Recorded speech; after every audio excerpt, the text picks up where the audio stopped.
Welcome to Present Poetry. I'm your host, Erin Crittenden, and all poems within this podcast are either public domain or used with permission from the author or the author's estate. It's a fun time for poetry lovers of all ages, so sit back, relax, and get ready to hear some poems of the past and the present.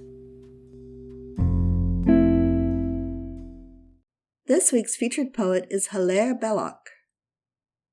Joseph Hilaire Pierre René Belloc was born in La Salle Saint Cloud, France, on July 27, 1870. His father was Louis Belloc, a French lawyer, and his mother was writer and women's advocate Bessie Reynard Parks.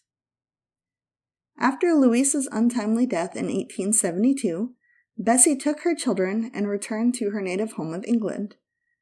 That's where Hilaire spent most of his life, and he often wrote poems and other stories about his childhood home in Sussex. In 1890, Hilaire met Elodie Hogan, the daughter of an American widow, and became instantly smitten with her. He began courting her while she stayed with his family, and wrote her extensive letters after she went home to America. The letters were never enough, and in 1891, Hilaire sold most of his belongings and purchased a ticket to New York, on the premise of visiting relatives in Philadelphia. However, his true reason was to see Elodie, and he soon began a trek across America to find her. He rode trains until his money ran out, and then he walked the rest of the way, paying for lodging by sketching the owners or reciting poetry. Upon reaching San Francisco, his joy at seeing Elodie gave way to disappointment when her mother severely opposed the marriage. He left after a few weeks and returned to New York, only to receive a letter from Elodie rejecting him for good. After that, Hilaire threw himself into military work and served with an artillery regiment near Toul in 1891. When he was finished with his military career, Hilaire entered Oxford University and soon rose up the ranks with great honors. He graduated with a history degree in 1895 and was awarded first-class honors for his work. Now financially stable, he returned to San Francisco in 1896 for Elodie, but found her deathly ill. Afraid to lose her again, they married on June 15, 1896. Elodie thankfully recovered, and the two of them ended up with 5 children before her death in 1914. During his distinguished career, Hilaire wrote over 150 books on poetry, warfare, religion, and other prevalent topics. He was also one of the big 4 of Edwardian Letters, putting him in the ranks of H.G. Wells, George Bernard Shaw, and GK Chesterton. Hillaire Belloc died on July 16, 1953, at the Mount Alvernia Nursing Home in Guilford, Surrey. However, his legacy in writing, history, and politics lives on. His most acclaimed book, and the one that we are reading from today, is the Cautionary Tales for Children. Published in 1907, this book of poems describes humorous situations, but often leaves us with a stark moral lesson.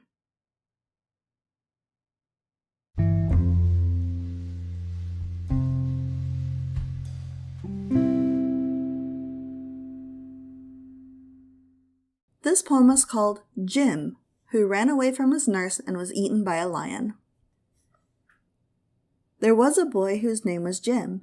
His friends were very good to him.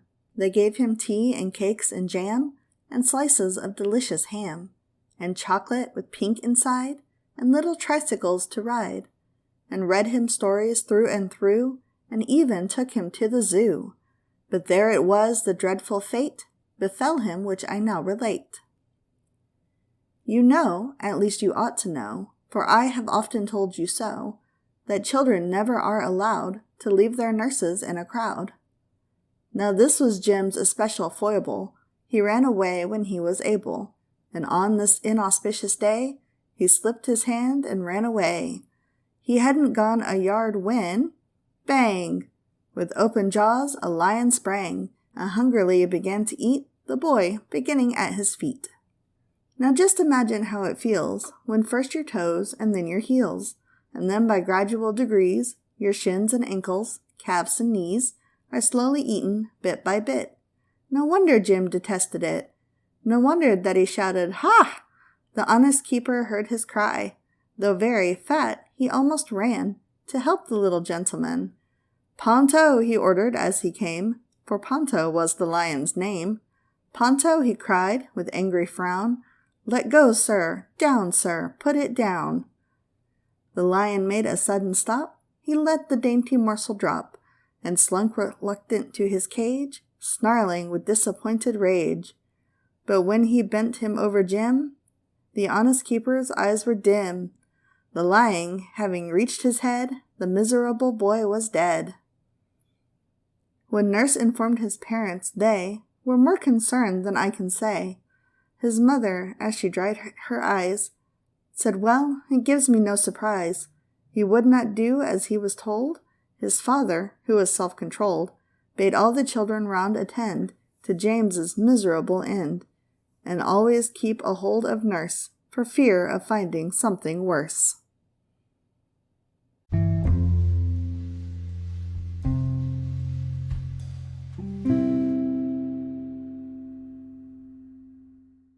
This poem is called Matilda, who told lies and was burned to death. Matilda told such dreadful lies, it made one gasp and stretch one's eyes. Her aunt, who from her earliest youth had kept a strict regard for truth, attempted to believe Matilda.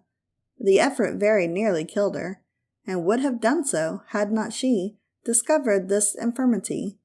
For once, towards the close of day, Matilda, growing tired of play, and finding she was left alone, went tiptoe to the telephone, and summoned the immediate aid of London's noble fire brigade. Within an hour the gallant band were pouring in on every hand.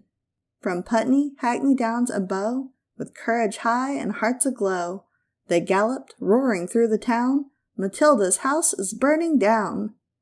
Inspired by British cheers and loud, proceeding from the frenzied crowd, they ran their ladders through a score of windows on the ballroom floor, and took peculiar pains to souse the pictures up and down the house, until Matilda's aunt succeeded in showing them they were not needed, and even then she had to pay to get the men to go away. It happened that a few weeks later, her aunt was off to the theatre, to see that interesting play, The Second Mrs. Tanqueray. She had refused to take her niece to hear this entertaining piece, a deprivation just and wise to punish her for telling lies. That night a fire did break out. You should have heard Matilda shout.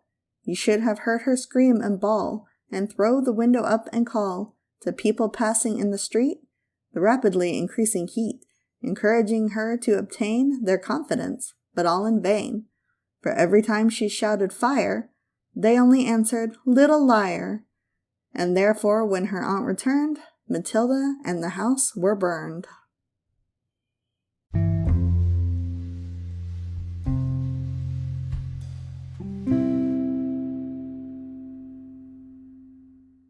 This poem is called Rebecca, who slammed doors for fun and perished miserably.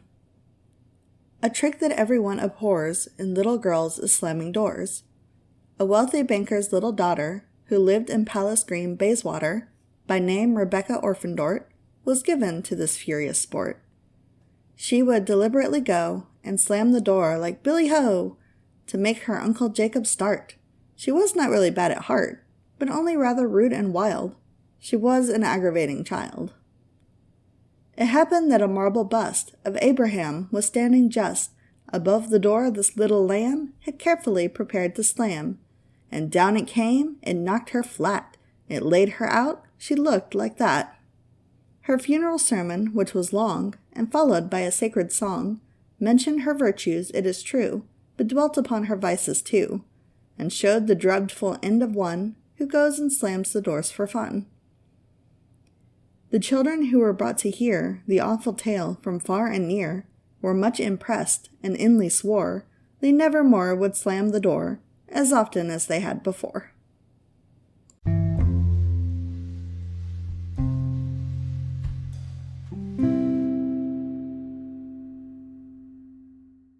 This poem is called George, who played with a dangerous toy and suffered a catastrophe of considerable dimensions. When George's grandmamma was told that George had been as good as gold, she promised in the afternoon to buy him an immense balloon. And so she did, but when it came, it got into the candle flame, and being of a dangerous sort, exploded with a loud report.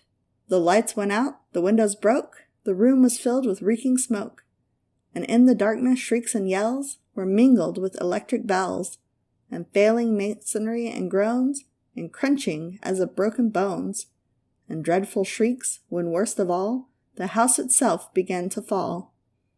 It tottered, shuddering to and fro, then crashed into the street below, which happened to be Savile Row. When help arrived, among the dead were Cousin Mary, little Fred, the footman, both of them, the groom, the man that cleaned the billiard room, the chaplain, and the still-room maid, and I am dreadfully afraid that Monsieur Champignon, the chef, will now be permanently deaf, and both his aides are much the same, while George, who was in part to blame, received, you will regret to hear, a nasty lump behind the ear. The moral is that little boys should not be given dangerous toys.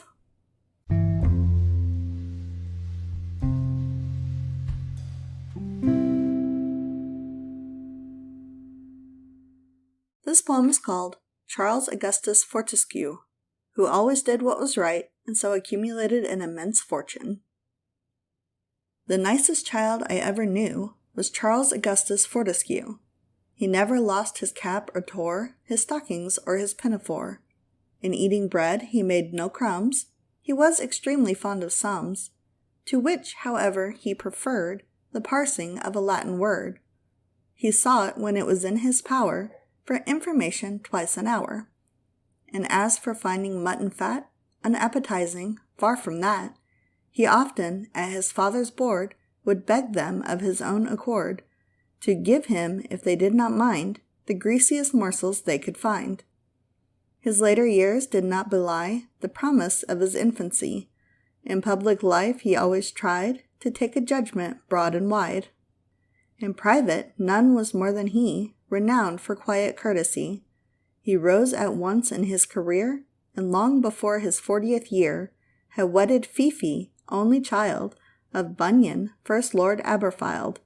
He thus became immensely rich, and built the splendid mansion which is called the Cedars, Muswell Hill, where he resides in affluence still, to show what everybody might become by simply doing right.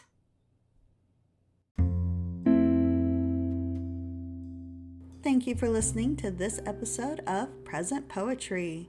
If you enjoyed it, please leave us a review, share us on social media, or subscribe so you never miss an episode. If you would like to learn more about the featured poet, or you would like your work featured on the podcast, please check out the links in the show notes. Thank you again for listening, and I hope you all have a wonderful day. Bye-bye.